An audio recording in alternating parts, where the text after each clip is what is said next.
Hello, class is in session. Let's learn and discover together. Okay, so the date of recording is Friday, February 6th, 2026. I'm just including that for documenting purposes, just documenting my journey, my evolution. Okay, so I thought that we could start a series based on the title. You'll probably know. I thought that we could read through this is a big book, the Kybalion together. I'm not sure if I'm pronouncing that correctly. Please let me know phonetically if I am mispronouncing it. Before I begin, however, I just wanted to note some number synchronicities that you may be seeing at this time. I am pretty darn sure that you are noticing, as your awareness increases and increases, multiple combinations of number synchronicities. But the one that is standing out to me at this point is the number 2. 222. Today I saw, I think, 1222 and 122.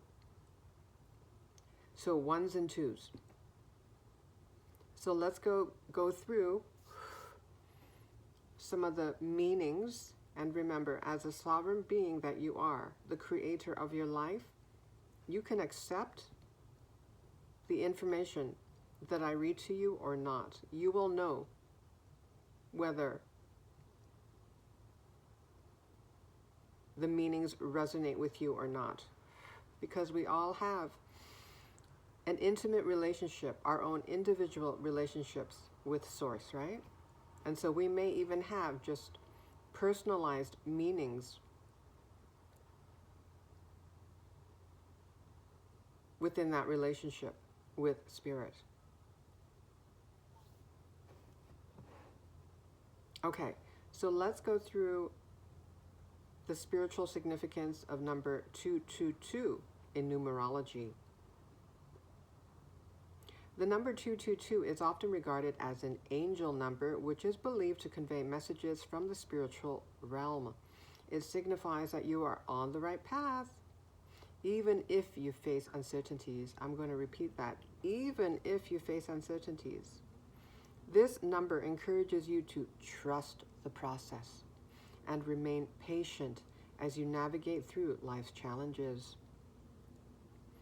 Themes of balance and harmony.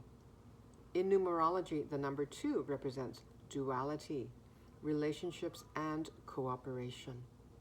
When repeated 3 times in 222, its influence is amplified, emphasizing the importance of balance and harmony in your life. This number serves as a reminder to nurture your relationships, whether they are romantic, familial, or friendships, and to ensure that there is a healthy give and take in these connections. Relationships and partnerships. The appearance of 222 often indicates a focus on partnerships. It may suggest that you should pay attention to your current relationships, ensuring they are built on mutual respect and understanding. For those who are single, seeing 222 could signal the emergence of a significant relationship in your life. In romantic contexts, it encourages open communication and collaboration rather than competition, fostering a deeper connection with your partner. And I do believe that there is a strong energy in the collective, and it's been out there for quite some time, and everyone's timing is different, but it doesn't mean, if this is one of your heart's desires, to have a balanced, harmonious, romantic relationship, this is in your energy field. But again, the timing may differ from person to person. Manifestation and personal growth. 222 is also seen as a manifestation number, reminding you of your ability to create your reality through positive thoughts and intentions. It encourages you to visualize your goals and trust that the universe is aligning circumstances to help you achieve them. A lot of energy alignment happening behind the scenes, so to speak. The universe is waiting for us to vibrate, to be in vibrational alignment to our desires. We are not separate from our desires. We have those desires for a reason. However, it has to do with resonance, alignment, to be a vibrational match. So as we read at the beginning, you are on the right path. Just because something isn't showing up immediately, it does not mean that you have been led astray. Follow your inner knowing rather than your limited mind. This number signifies time for personal growth and transformation, urging you to embrace new opportunities that may arise. Conclusion. Overall, the numerology meaning of 222 is a powerful reminder of the importance of balance, trust, and collaboration in your life. It encourages you to maintain faith in your journey, nurture your relationships, and be open to the opportunities that the universe presents. By embracing the energies of this number, you can foster harmony and alignment in all areas of your life.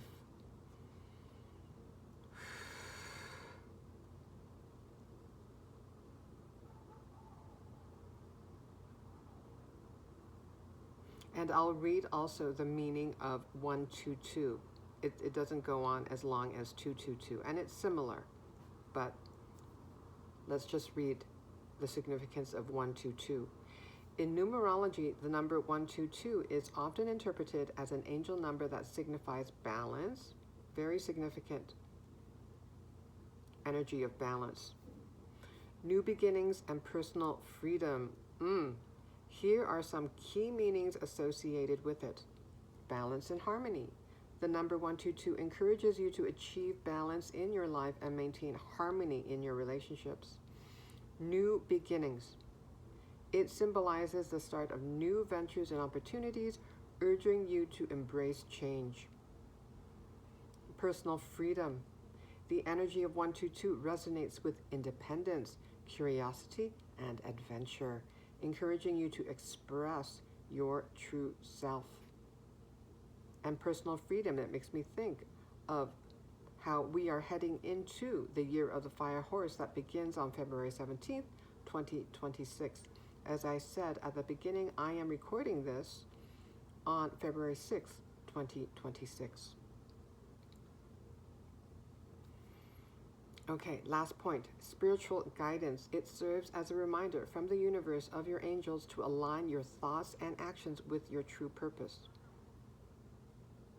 These interpretations highlight the significance of the number 122 in guiding personal growth and spiritual development. Okay, so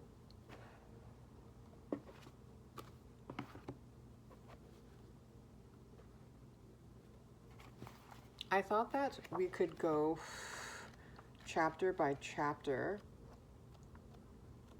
so that the video length isn't too long. So let's just start from the beginning. I'm hearing that song from The Sound of Music. Let's start at the very beginning. A very good place to start. Okay, introduction. And I don't know too much about Hermeticism, anything, so we're learning and discovering together. And who knows, who knows how this turns out, but let us go with the flow. Be like water. All right, introduction. We take great pleasure in presenting to the attention of students and investigators of the secret doctrines this little work based upon the world-old Hermetic teachings. There has been so little written upon this subject, notwithstanding the countless references to the teachings in the many works upon occultism, that the many earnest searchers after the arcane truths will doubtless welcome the appearance of this present volume. The purpose of this work is not the enunciation of any special philosophy or doctrine, but rather is to give to the students a statement of the truth that will serve to reconcile the many bits of occult knowledge that they may have acquired, but which are apparently opposed to each other and which often serve to discourage and disgust the beginner in the study. Our intent is not to erect a new temple of knowledge, but rather to place in the hands of the student a master key with which he may open the many inner doors in the temple of mystery through the main portals he has already entered. 1111, when I looked up a portal, speaking of portals. You may also be seeing 1111 quite frequently at this time.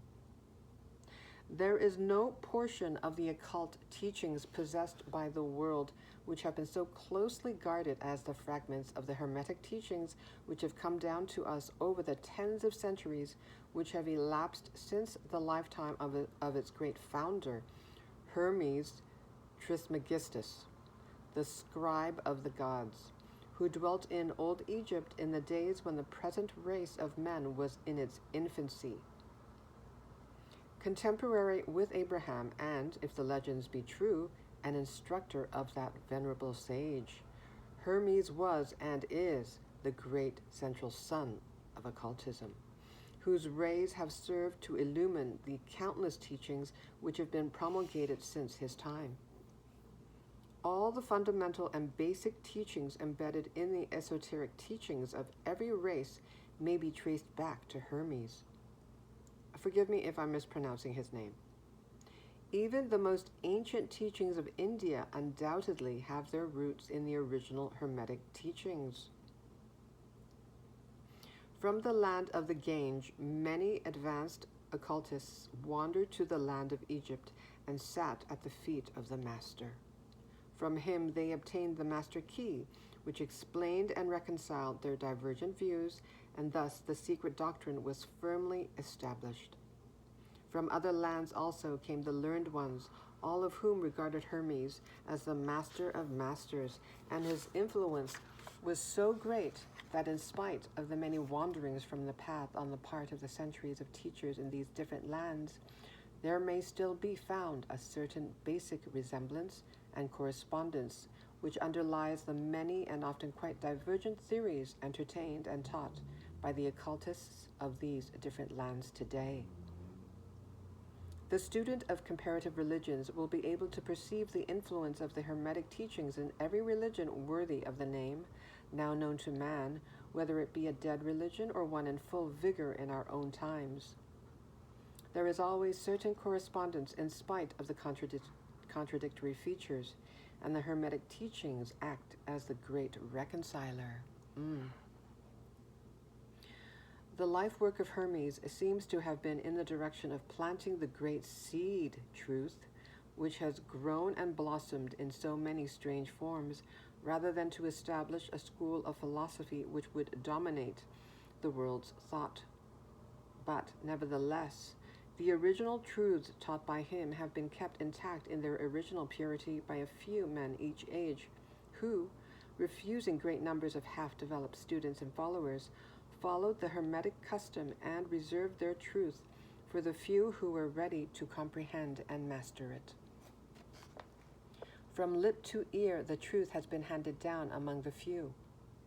There have always been a few initiates in each generation, in the various lands of the earth, who kept alive the sacred flame of the Hermetic teachings, and such have always been willing to use their lamps to relight the lesser lamps of the outside world, when the light of truth grew dim and clouded by reason of neglect, and when the wicks became clogged with foreign matter.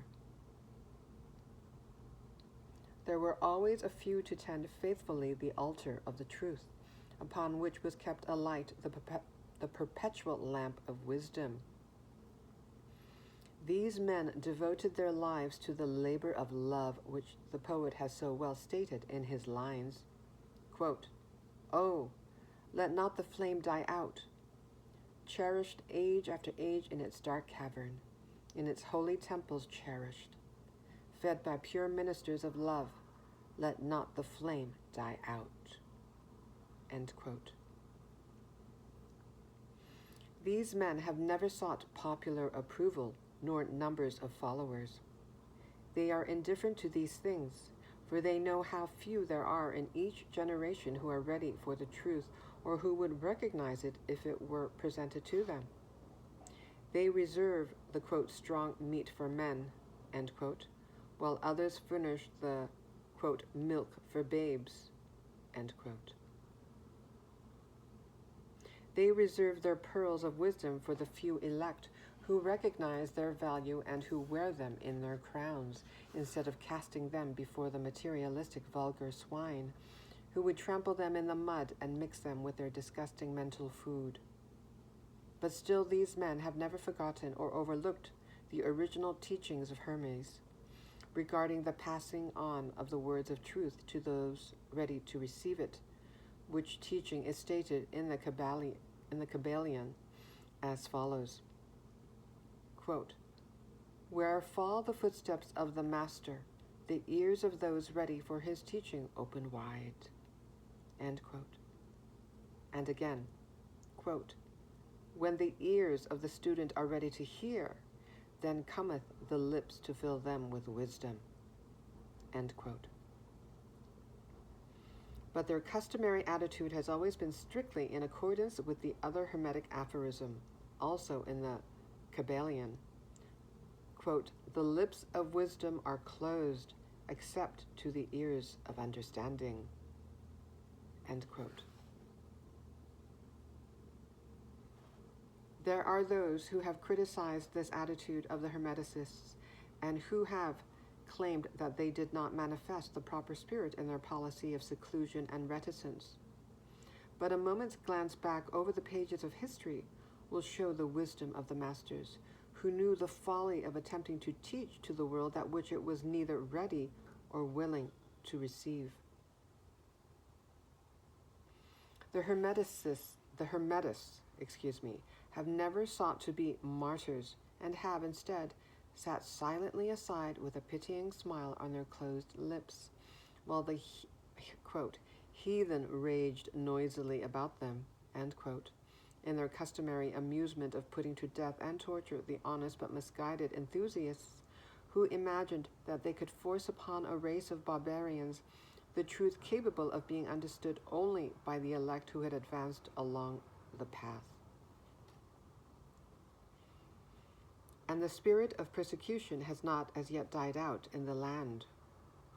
There are certain Hermetic teachings which, if publicly promulgated, would bring down upon the teachers a great cry of scorn and revilement from the multitude, who would again raise the cry of "Crucify, crucify." In this little work, we have endeavored to give you an idea of the fundamental teachings of the Kybalion. I'm sorry, I don't know what the correct pronunciation is.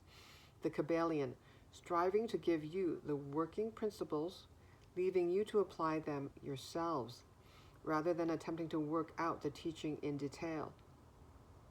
If you are a true student, you will be able to work out and apply these principles.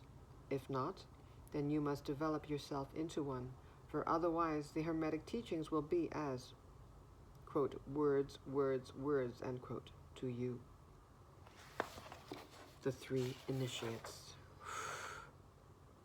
Okay, so that's the end of the introduction. All right. Whew. So I did read through this book one time.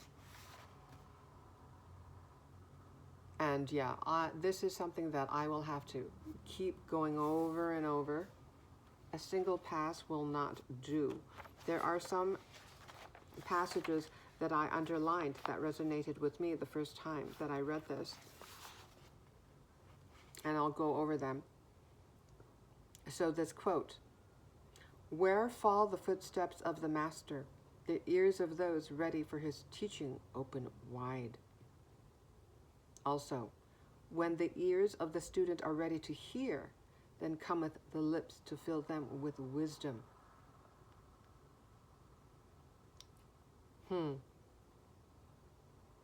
Also, "The lips of wisdom are closed except to the ears of understanding."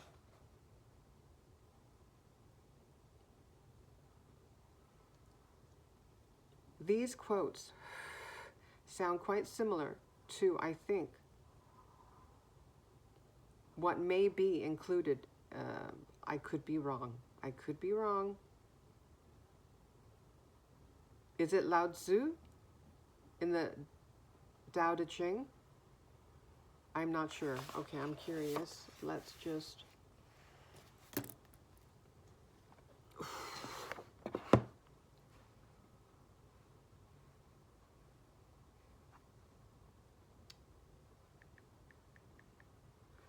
I think it goes like, "When the student is ready, the master appears." Something like that.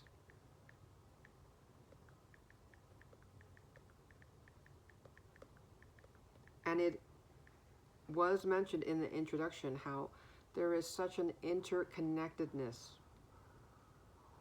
despite the differences. Like, there are similarities in various religions.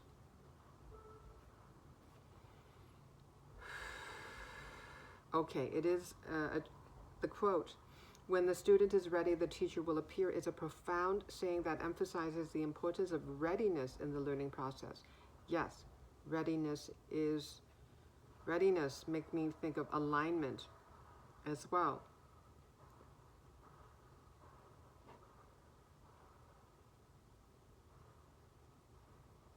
Vibrational alignment.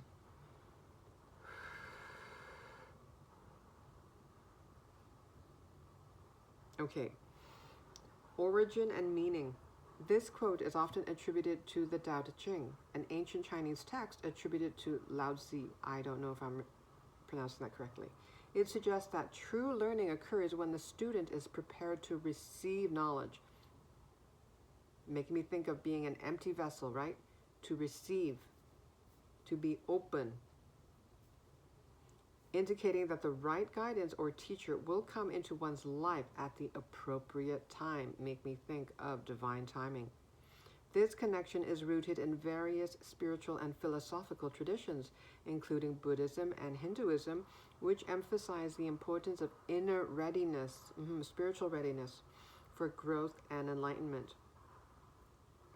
Interpretation. The phrase implies that the teacher can take many forms. It could be a person, a book, or even life experiences. The key is that the student must have an open mind and a sincere desire to learn. If we're closed off from wanting to learn, indeed, the message will not get through. When a student is genuinely ready, they will attract, right? It's about vibration. They will attract the right resources and guidance necessary for their journey. This quote serves as a reminder to be patient and trust the process of learning, as the right opportunities and teachers will present themselves when the time is right. It encourages individuals to focus on their personal growth and readiness rather than rushing to find guidance before they are prepared to learn. Yes, keyword, prepared. Being prepared. In summary, when the student is ready, the teacher will appear, encapsulates the idea that learning is a journey that unfolds naturally when one is truly prepared. Okay, so I have a personal anecdote. I'm sure you've heard of this book called The Power of Now by Eckhart Tolle. Again, I may be mispronouncing his name. Forgive me. You know who I'm talking about. The Power of Now. I remember the first time that I tried to read that book, I didn't get it. But the seed of curiosity was already within me. So I put the book aside, and several years later, I picked it up again, and it started making more sense. There was a stronger resonance. I was more ready at that time. Now, does that mean that I understand the concepts discussed in that book 100%? And I don't believe that as a human being, we are 100% anything. There's always room for growth. But it resonated with me. It started to make more sense to me several years after the first time I picked that book. Maybe that first time, right? I was forcing, therefore causing resistance. The message couldn't get through due to my resistance. I was more open the next time that I opened the book again. I was more vibrationally ready to receive.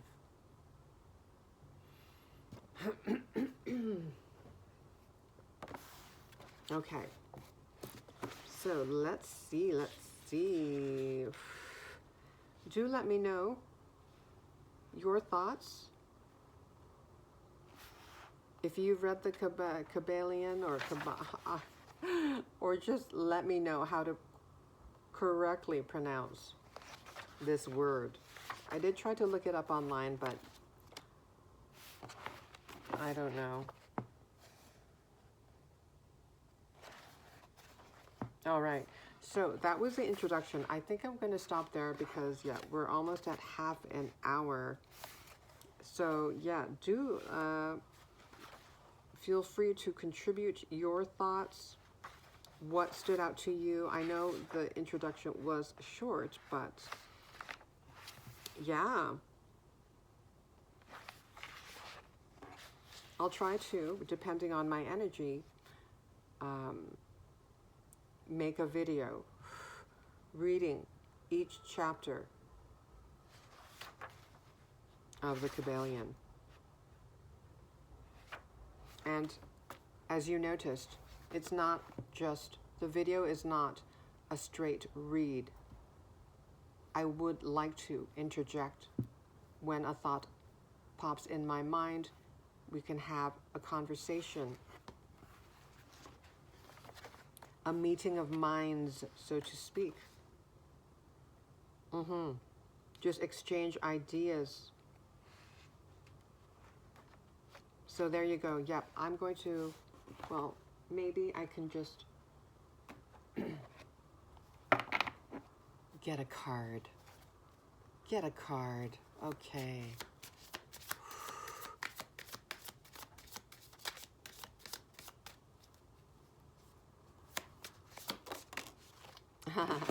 Wands energy. Okay. 7 of Wands. Perseverance, persistence, holding ground.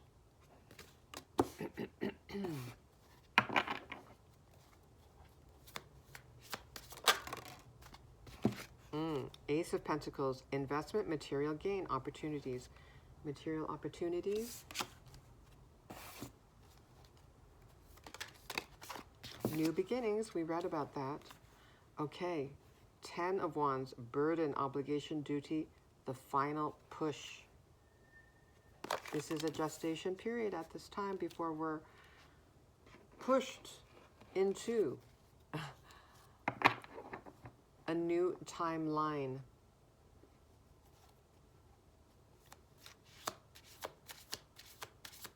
Or a new beginning, a new cycle. Number 10 denoting endings and beginnings, death and rebirth. You can lay down your burdens. This is a time of stillness, of being in the in-between, before there's more momentum in your life, in the year of the fire horse and beyond.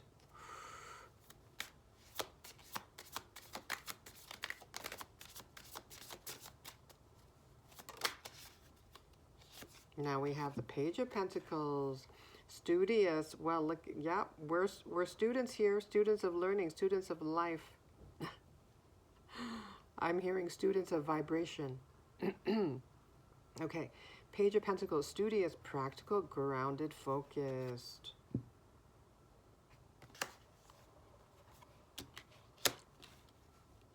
Another message of potential material opportunities.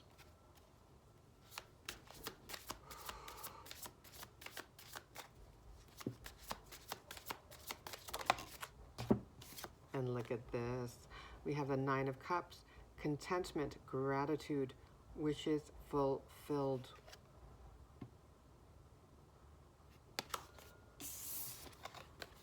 Perseverance. Holding on to the vision, maintaining your vibration of gratitude as best as humanly possible. A mustard seed of faith. That's all you need.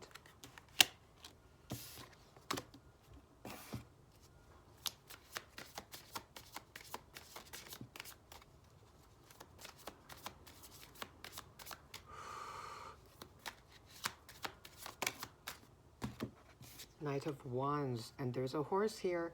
Wands, passionate, fiery energy, momentum, courageous, confident, enthusiastic.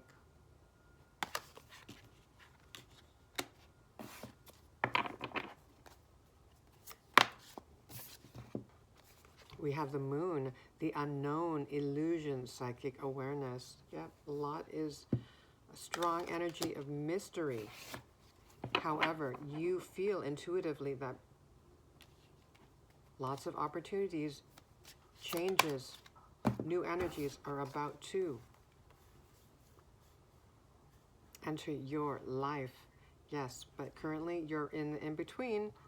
This is the Four of Swords. Rest, recovery, relaxation, rejuvenation. It is okay to rest.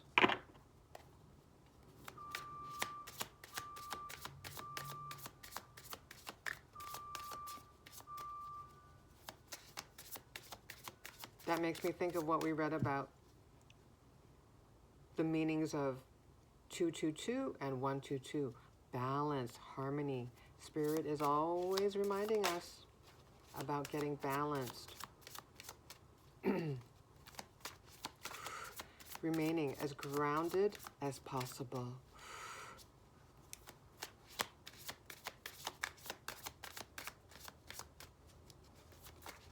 Ooh, did something...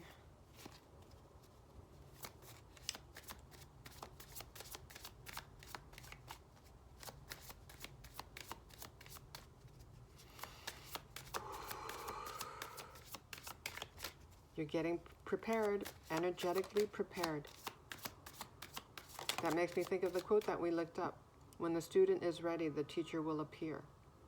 When you're energetically aligned,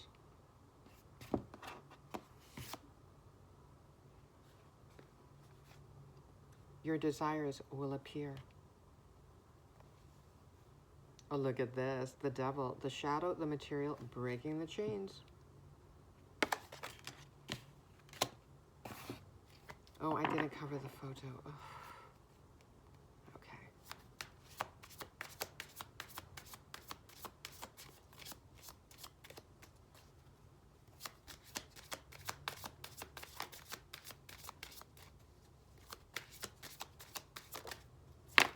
Ooh, ooh, ooh. Okay, we have the Five of Wands. Conflict, competition, power struggles. That may be coming up. Lots of emotions and thoughts. Your old self, the old paradigm is being released. Being liberated.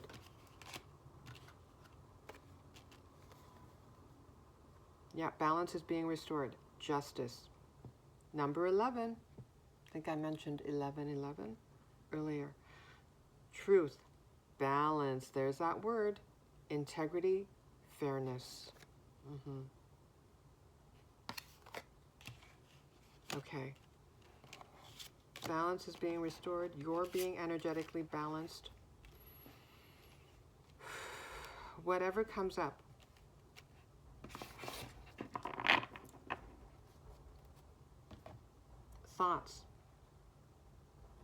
thoughts of doubt, uncertainty, inner conflict.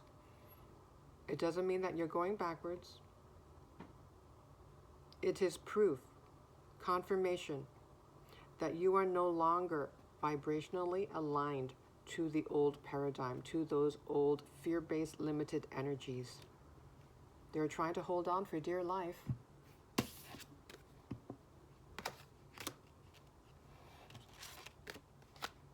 But you've already liberated yourself, but there is a recalibration period. Trust your inner knowing. Trust that wisdom within. Balance is being restored. Okay, I'm going to conclude it there. Take care.